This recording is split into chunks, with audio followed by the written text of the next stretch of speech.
guys, it's Shaylin. I'm here today with another writing video. So today I thought I would revisit actually the first video I ever made on short fiction, which was my short fiction writing process. I first made that video in the summer or spring, it was like early summer of 2017, so 4 years ago. And at the time, I was actually so new to short fiction. I had only written 5 stories. I had just finished writing I Will Never Tell You This. And now, and I just counted it up, I've written 30. I've completed a collection. I'm halfway through another collection. I have much more experience to talk about in terms of short fiction, and I also have a much larger sample size. So I think I have a better idea of what my general process looks like, plus my process has changed since then. Now the thing that's gonna make this actually a little interesting is the fact that I've written 30 stories and no two were the same. Like, the process is different every time. I wanted to make this video because I do get a lot of questions about my short fiction writing process, and to be honest, the process is different for every single story. So I'm gonna walk you guys through the general steps that I do, but also talk about the ways in which it's different, because a lot of the time it's out of your control. It depends on where the idea started from, how the idea is developing. I feel like I don't write my short stories, they kind of write me. It's kind of an adventure every time. I kind of never know what to expect when I start a short story or a novel, to be honest, and a lot of the time it depends on how the idea naturally unfolds and develops, and sometimes that can create the beauty of it and sometimes that can create the headache of it. Before we get into the video, I just want to be clear that this is my short fiction process. It's not how you should write. Process is so much based on how your brain works, how your brain naturally develops stories, not what is best practice to do. There probably are more efficient ways to write a story, but they just don't work for me. Your way of writing a story might be completely different, and that's totally fine. So I'm not trying to say in this video that this is the way to write a short story. It's just my way to write a short story. And of course, before we get into this, I am gonna reference a couple stories I've written. All of my published short fiction is linked in the description. Some of it is available to read online for free. Some of it does need to be ordered through a print issue. Can't win them all, you know? No two ideas look the same. I don't have a specific process for how I get short fiction ideas. I rarely intend to get one. I talked about this in my other writing process video, but I have this thing that I call an idea barometer. I can usually tell when I'm about to get an idea. It's like I can sense the shadow of it, but I can't see the body that is casting the shadow yet. So I don't know what it looks like, I don't know what it's about. Sometimes I can see like a fleeting image that's out of focus or brief or whatever or blurry, and at a certain point the idea clicks, comes into focus, and oftentimes it clarifies into an image. I will often say that I'm an image-based writer, and the reason I say that is because that's how a lot of my ideas start, is they begin with an image and there's no context. I don't know what the story is about. The image is deeper than just an image. There's also a feeling associated with it, and a lot of the time I work backwards from that feeling to find the story that evokes it. And so a lot of the time that image is actually the beginning of the piece. Very, very often the image is the beginning of the piece, and sometimes that image will be attached to like a first line or a first paragraph. And so what I'll often do is I'll sit down and I'll write the first paragraph as it comes to me right away. And oftentimes that first paragraph stays the first paragraph. The first paragraph of Barefoot, if you guys have read that one, it's in the Fiddlehead, that is where the story began, was with that first paragraph. I Will Never Tell You This began with the first paragraph. Ideas can come in many forms. Sometimes they do come as concept. Sometimes it does come as, okay, here's a situation I want to explore or a character relationship I want to explore. Sometimes that comes later. Sometimes it's an image first and then all of the context, character, situation is built from that image. It really just depends on the idea. There's no way to control this, and a lot of the time it's not sparked by anything. I never have interesting stories for where my ideas came from, because usually they just kind of pop into my brain, and I'm sure that they are influenced by something. I'm sure that there's something that I encountered in life, in a book, whatever, that has led to this, but usually I can't really pinpoint it. I can't trace it back. It feels like it's just emerged from nowhere. I doubt it has emerged from nowhere. Usually when I get an idea, I start writing the story right away, especially that first paragraph. There's a momentum that I don't want to lose. Even if I don't go on to complete the whole story right away, I usually do at least write the beginning.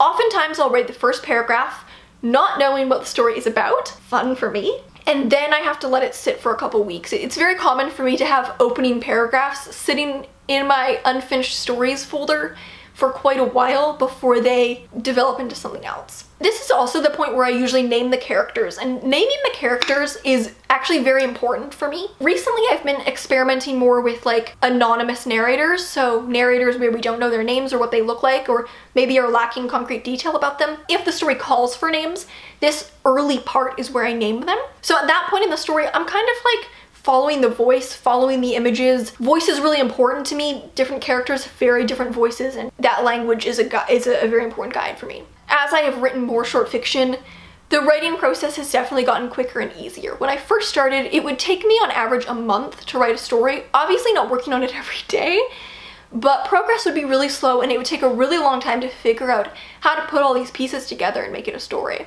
Now it's rare that a story takes a month or over a month to draft. Usually now I would give it probably like 2 to 7 writing sessions, I would say. I feel like how novelists often like get classed into like you're a discovery writer or you're an outliner or like a plotter or pantser or whatever. I feel like you can also kind of divide short fiction writers based on those who write their stories in one setting and those who don't.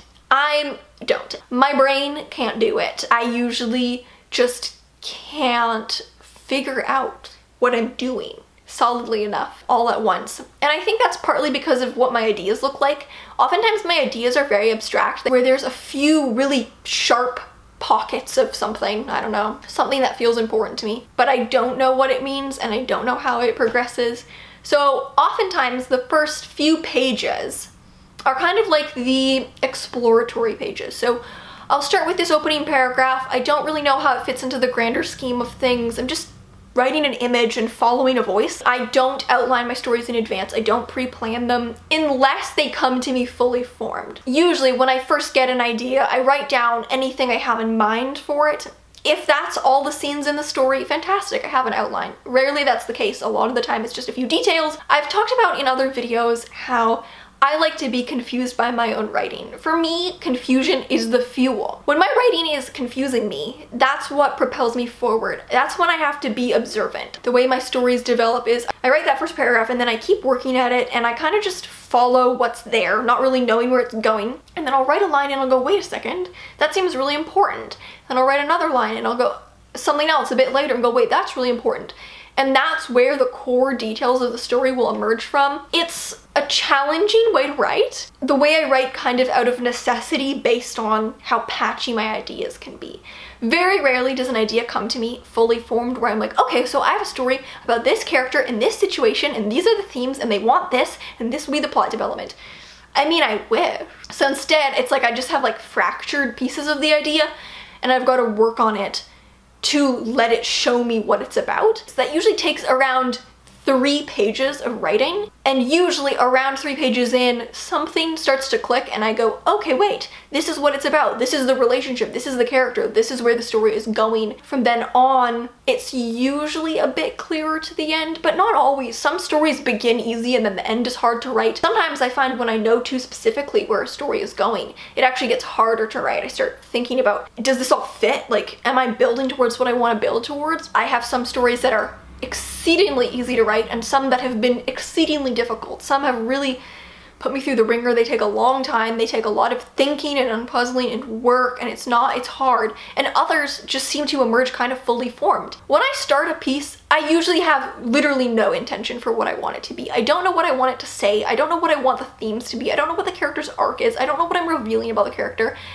Literally nothing. I don't know what the symbols are. I would say 99% of the time, I'm not planning the symbols. I'm not planning the themes. And it's exciting when I'm halfway through a draft or I'm revising a draft and I can go, wait, a theme. I really can't plan for them. Usually I'll get to a point about halfway through the story where the events will click into place and I'll realize how it needs to end and I'll realize what scenes I need, and then I'll make a very, very brief outline just so I don't forget. It's more important for me to feel compelled by the mystery surrounding the story than to have a concrete plan of where I'm going. It's not really necessary. If anything, I'd say it's counterproductive for me to know exactly what a story wants to be as I'm drafting. Letting it unfurl, I think, is what it feels like. I rarely feel like I'm making conscious decisions for my stories. I don't like to control my stories. I don't like to feel like I'm forcing them to fit a shape or go a certain way.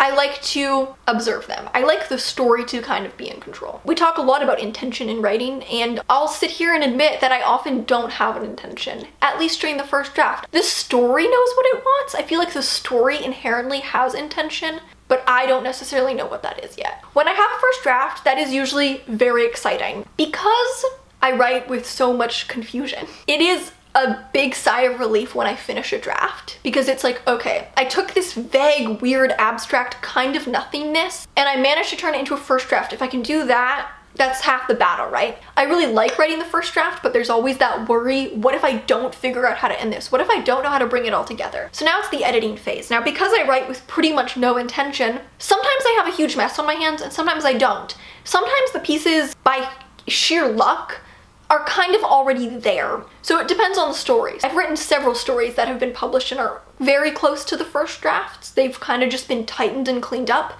but I've still written many, many stories that needed a lot of change, and that's what happens when you write a story not knowing what you're doing. I write the first draft on just unbridled intuition with no idea what I'm doing, and then I have to go back and ask myself, okay, what did I just write? So often my editing process is streamlining the story, you know? Sometimes when you write without intention, it's like, woo, towards that end point, or sometimes it doesn't even hit the end point. Lift up the things that have emerged as important, cut the things that don't contribute. A lot of the time I will have extraneous scenes or sections of scenes after a first draft because as I was writing, I didn't know what the story was working towards, and so I write a lot of scenes as a means of exploring the story that can just get cut. Usually the first thing I do when I finish a short story is go cut all the crap that I now realize is completely irrelevant. So that's kind of the first portion of my editing process, and that's the self-edit. I finish the story and then I do edits based on my own analysis. So once I finish the first draft, I kind of am like, okay, what did I just write? And what redirecting needs to happen? It's different every time, and this is just per my own judgment, my own intuition. If you watch my first video on the topic, I say in the video that I would do like 20 drafts and that I would do my line edits on paper. Both those things were true. I really enjoyed that process. It was really great for me at the time, but I don't do it anymore just because my first drafts are cleaner. And yeah, I would do like 20 drafts. Now, I don't think it's that many. When I reach a point with a story where I'm like, I don't know what to do with this anymore. I know it has issues, but I don't know what they are and I sure don't know how to fix them. Then I ship it off to my workshop. It's their problem. Now I have a great workshop. I love them dearly, and they never cease to give me fantastic feedback to work with. After our workshops, I have quite a lot of material to work with. I have the notes that I took during workshop. I also have written comments from each person in my workshop, so 3 people. Those are usually about a page. They're written analysis and critique.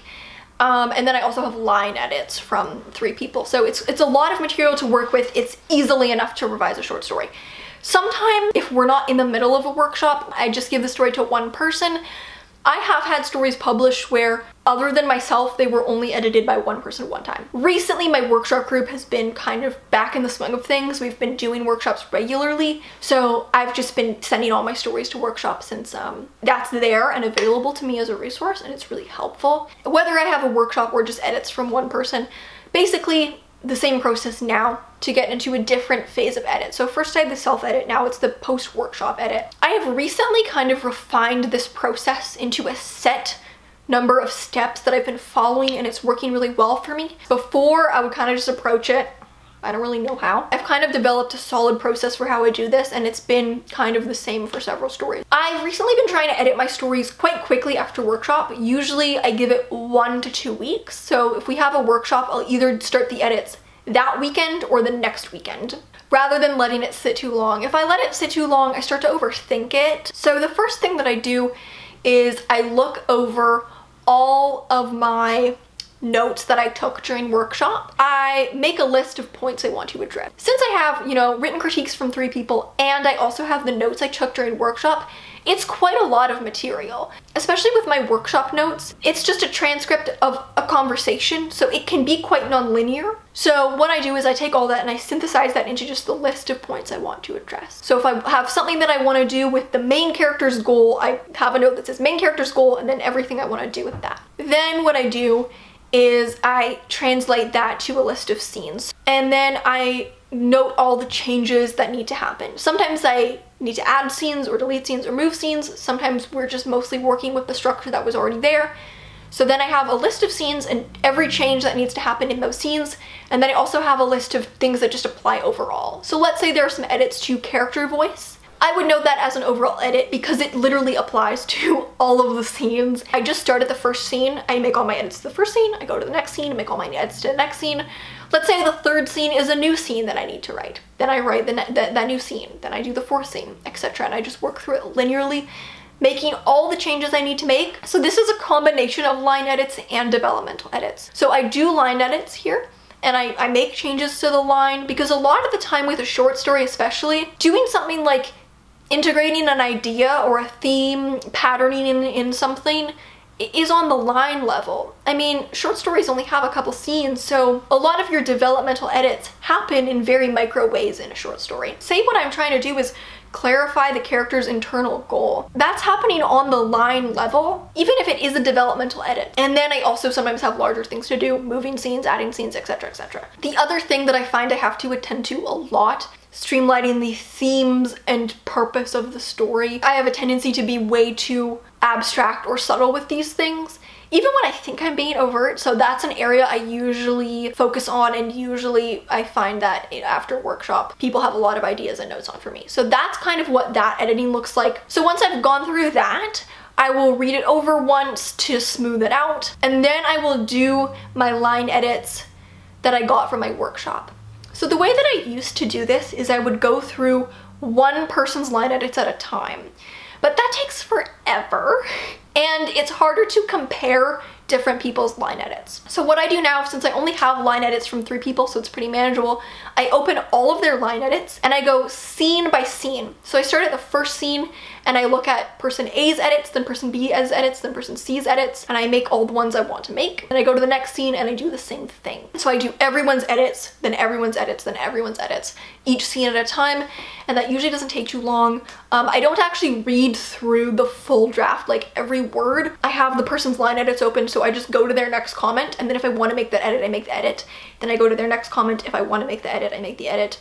And then I do that with the next person's and the next person's. That has been my ideal system for doing line edits from other people. So now it's time to just proofread and polish. I usually do 3 to 4 drafts here. So a draft at this point is fairly quick. I'm just reading over the story, paying attention to every sentence. My policy with line editing a short story, and to be honest with a novel as well, is if I don't like a sentence, either change it or delete it. I don't let anything that bothers me slide. If something is bothering me, it's gotta go or it's gotta get fixed. The story's only, what, 4,000 words? Might as well make sure everything in it contributes, and oftentimes here, I'm able to cut a significant amount of words. You know, trim several hundred words. Sometimes I find full beats of a scene that just, like, that beat contributes nothing, so I delete it. Sentences or details that contribute nothing. And of course I just work on fine-tuning the language so that every sentence is smooth, economical, and interesting, and clear. Clarity is my Achilles heel. So yeah, for final proofread, I usually do 3 or 4 drafts. For a shorter piece, I'm able to just do those in one sitting. Like if it's a 2,000 word story, I'll read it over 3 times in one day. Maybe one time the next day just to have a breather, but for a longer piece, I might only be able to do 1 draft a day. It really depends. But all in all, this whole process of the post-workshop edit usually only takes around a week. So the last thing I wanted to talk about is just titles. I basically have 3 possible ways that titles can happen. Ranging from, this title is a gift from the heavens, to I want to gouge my eyes out. So the first way is when the title just comes inherently with the piece. I will never tell you this was like this. It was never called anything else, and the document was called I will never tell you this before I even started writing. Cherry and Jane in the Garden of Eden was like this. It was called Cherry and Jane in the Garden of Eden from before I even started writing. Barefoot was always called Barefoot. Part of the idea may have even come from the title. I will never tell you this partly started kind of as a title, and then there was an image attached to it, and then there was a story attached. So that's when I love my life, is when there's immediately a title. Then there's the next option, which is where as I'm drafting, then I'll figure out the title. I always give my documents a working title because I just need them. I can't just write if it's called like new story. I hate that. Usually when a title emerges as I write, the way I find the title is I realize that there's an important concept or element of the story, and then I try to find something related to that concept that speaks to the story. I recently wrote a story called Tabula Rasa. The story had a working title. It was called Marcella, which is the name of one of the characters in the story. But as I wrote, I was like, this is not the best title. One of the characters in question, actually Marcella, it's mentioned that she has half a degree in philosophy and she talks about philosophy at a few points. And so I thought it would make sense to have a title that is a concept of philosophy, and the one that I felt best spoke to the story was the concept of tabula rasa, which is mentioned at one point in the story. That's kind of the second way to get a title, and that happens while drafting, and it's usually fairly painless. The third way is the way of pain. This is when a story just doesn't want to be titled. The hardest story to title that I've ever titled was Hold Me Under Till I See the Light. I changed the title of that document every single time I opened the document. It was called a million different things. It was absolutely painstaking. This is when just nothing seems right. The longer I go without titling a story, the harder it feels to title.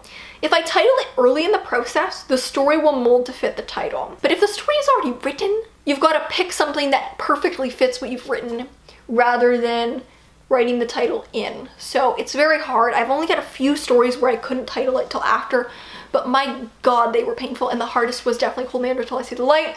I changed the title of that so many times. Eventually I settled on calling it In Utero, but that is a Nirvana album, so Kurt Cobain has once again personally attacked me, and so I didn't want to call it that because of the implications, because it's a fairly famous album. That story was called So Many Things. Eventually I settled on Hold Me Under Till I See the Light. I think I used this technique that a professor had suggested where you find a line in the story, rearrange that line into a title, and cut the line. And for this reason, I also rarely change my titles. Once a story is titled, it's very hard to change it because you have to find something that perfectly fits the story rather than allowing the story to grow to fit the title. After all of that is said and done, it's time to submit the story. I have definitely shortened my first draft to submission pipeline. It used to be like a year. I have many stories that in the earlier days of me submitting, I would write and I wouldn't submit them until 6 months, a year, over a year later. With I Will Never Tell You This, I workshopped that story in February or March of 2018, and then I edited it for the class. It was revised by April, and I didn't start submitting it until like November. Now, if I decide I want to publish a story, I like to just compress that, so it's more like boom boom boom. That used to be a big problem for me, is I would get stories workshopped and not edit them, and then I'd have so many sitting around and it was just overwhelming. So try not to do that, trying to just edit them right away. Okay, so that's how I write a short story. That's all for this video. Thank you so much for watching. If you have any questions, you can always send me an ask on Tumblr, and I'll see you in